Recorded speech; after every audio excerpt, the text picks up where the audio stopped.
seem to be saying retain flexibility, retain an ad hoc ability to respond to the particular emergency with a number of factors on the table, but you're making the point there's a lot lying behind this that also needs to be factored in. Yes, I think that's a good summary. And look, the UK government always has the ability to do things asymmetrically and has done in lots of different, whether there's a bespoke case of a business in distress or something else. The UK government has always done that in all DAs and can do.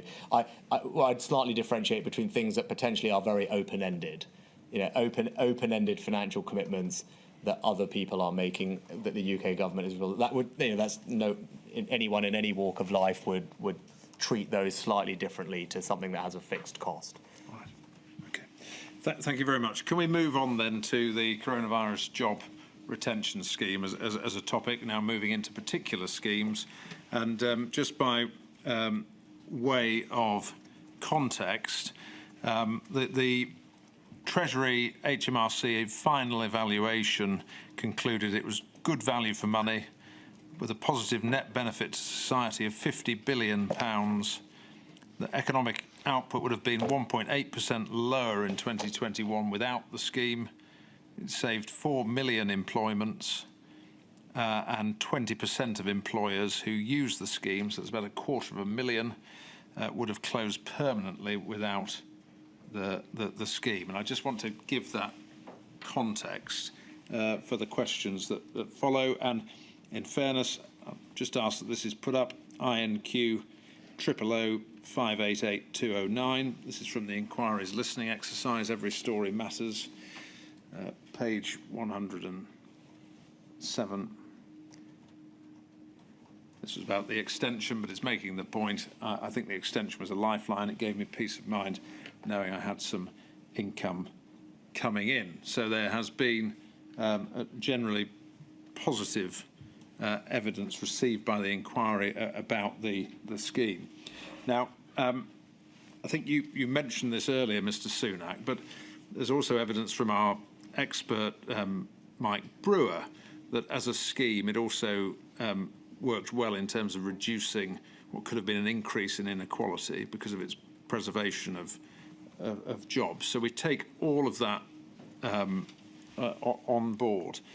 Can I ask you about engagement? I think there was heavy consultation between the Treasury and the Trades Union Congress, is that right? About this scheme and standing it up, and with business indeed?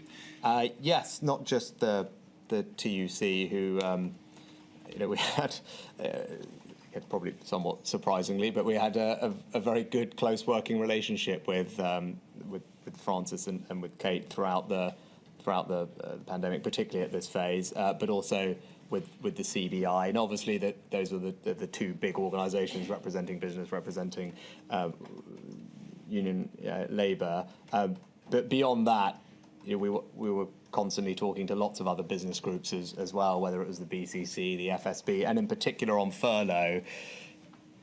I think the engagement, there was a lot of engagement, which I put in the evidence, but it's important, with all the various bodies of accounting and taxation, all of whom have acronyms that I don't immediately spring to mind, but Institute of Chartered Accountants and other things like that, because there was a lot of technical detail to get right about the guidance and how it would work and what needed to be on the form and how people's payroll systems would interact with it. So, that degree of detail guidance that people don't always see was incredibly important. So, yeah, of course, there was TUC and CBI engagement, and that gets a lot of the probably headline attention. But actually all those expert bodies and accounting firms that helped get the mechanisms, the guidance, the execution right, so this thing worked legally and operationally for businesses, it was equally important. Yeah, I mean, you talked about journalists who were waiting for it to fall over, but I mean, is that the point, that it was not just devising the scheme,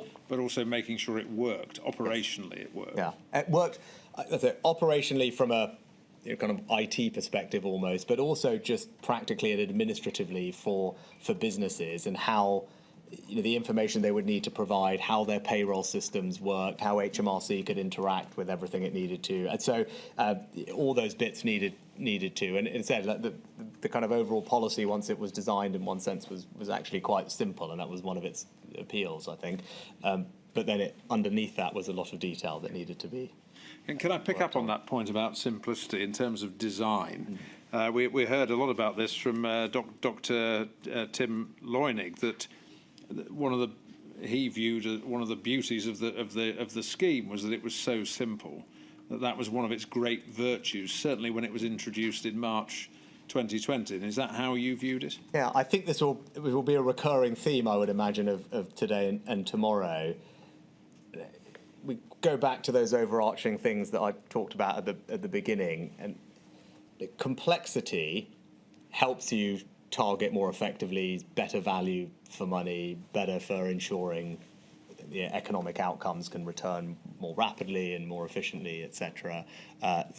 Better for, we'll get into, I'm sure, fraud and other things. Obviously, it will help with all those things.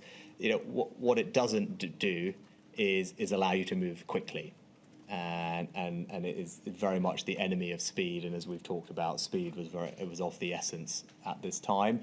But the other thing that simplicity has and universality has is to help you with what I talked about at the beginning about the overall reassurance, and actually to be able to stand up and say, this is what the government is going to do, whether it's on this or the other things that we'll come to later, which people can just easily understand and has a simplicity and a universality about them, I think is probably underappreciated benefits for providing the overall kind of macro reassurance and confidence to the country, as well as operationally just being quicker and easier to deliver at pace. So I think that's the other benefit of simplicity.